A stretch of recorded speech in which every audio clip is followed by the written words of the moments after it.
Nous sommes en ligne avec Zéphirin Korkoupoyon. Bonjour. Bonjour, monsieur le journaliste. Allez, merci de nous accorder cet entretien. Vous êtes membre du comité préparatoire de la journée mondiale du coton et le Bénin est à l'honneur. Le Bénin est à l'honneur parce que le Bénin est le premier pays d'Afrique subsaharienne à organiser cet événement d'envergure mondiale.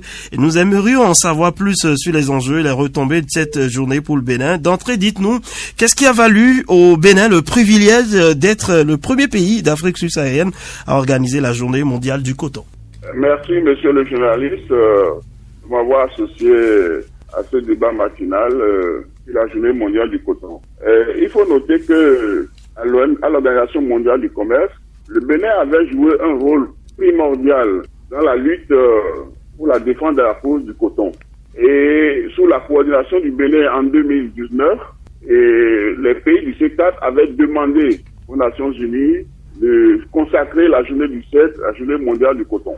Et depuis la consécration de cette journée mondiale du coton, seules les organisations internationales qui étaient associées ont obtenu, organisé cet événement, la journée mondiale du coton.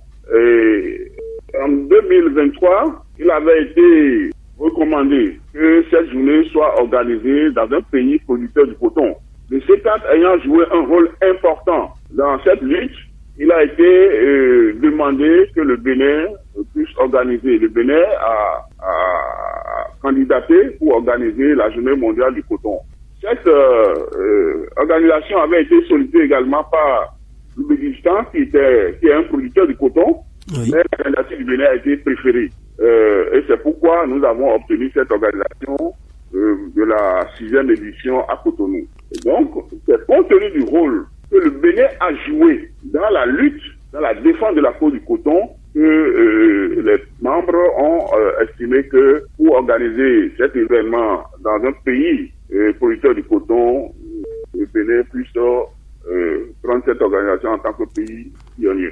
Alors, dites-nous, quelle est l'importance de cet événement pour notre pays en tant que leader dans la production de coton? L'organisation de cet événement permettra de tourner les projecteurs vers notre pays au regard de tout ce que nous faisons, oui, dans le domaine du développement textile. Et vous savez, le coton a un vaste marché, c'est un marché de près de 1000 milliards de dollars.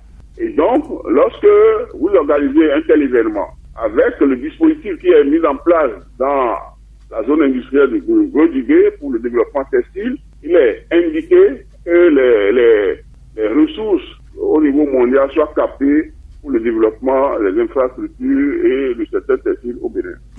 Et donc, le Bénin a un intérêt substantiel en faisant cette manifestation pour non seulement échanger sur la vision désormais du C4 qui est de transformer 50% de sa production, oui, et de capter vraiment les ressources, d'aller montrer tout ce qui est fait dans la zone industrielle de Gros-Duguay. Alors, quel pourrait être l'impact ou quelle retombée économique et sociale on peut espérer obtenir, surtout pour les producteurs locaux et l'industrie cotonnière du Bénin?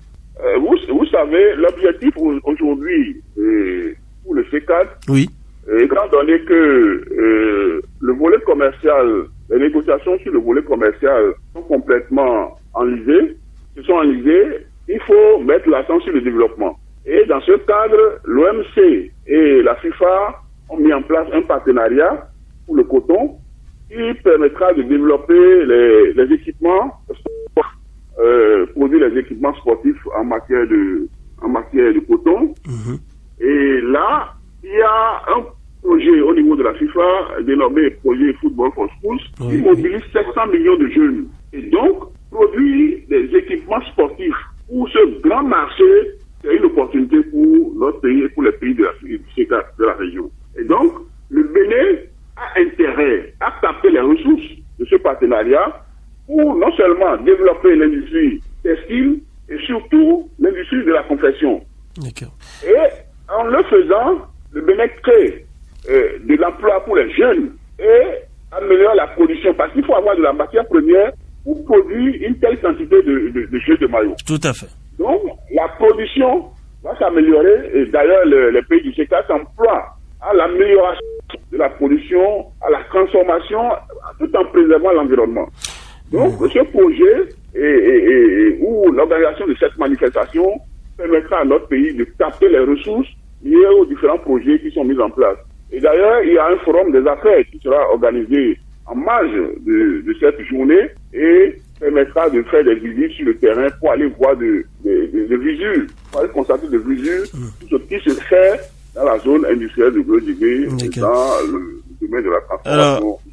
Avant de vous laisser partir, dites-nous, est-ce qu'on peut avoir une idée, quelles sont les grandes délégations internationales attendues lors de cette édition? Nous attendons à Cotonou les hauts responsables des institutions internationales, la directrice générale de l'OMC sera présente, le président de la FIFA sera probablement là, la directrice, la secrétaire exécutive du commerce international, oui. La secrétaire exécutive générale de la CNUSED, ONU Commerce et Développement, les ministres du CECA seront là, les 4 pays, les 4 autres pays du CECA seront représentés par leurs ministres, et il y aura d'autres experts, des experts dans toute la chaîne de valeur coton textile vêtements qui seront présents à Cotonou. D'accord. Zéphirin Kokou-Poyon, merci.